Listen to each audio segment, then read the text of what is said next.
দিবে না। তারপর দিন ফুলো থোদ্দা ধরে নে হয়ে গেছে। আর ফুলো থোদ্দা হয়ে গেলে তুই আর সময় নষ্ট করবি না, সেটা আমি ভালো করি জানি। তারপর দদমা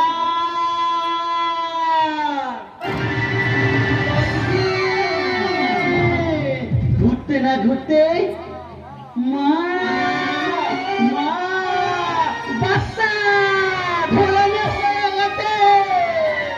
ঘটেছিল ফুল গাছে অনেক, দেখেছিল বহু পাখি, উঠেছিল নতুন একটা সূর্য। জন্মাতে তখন আমি একটু, সবাই বলেছিল ছেলে হোক বংশ রক্ষা হবে, যদি হয় কন্যা শিশু ধ্বংস করবো তাকে। ওরে ধ্বংস করার তরা কেড়ে সৃষ্টি করেছে যে ধ্বংস করবে সে।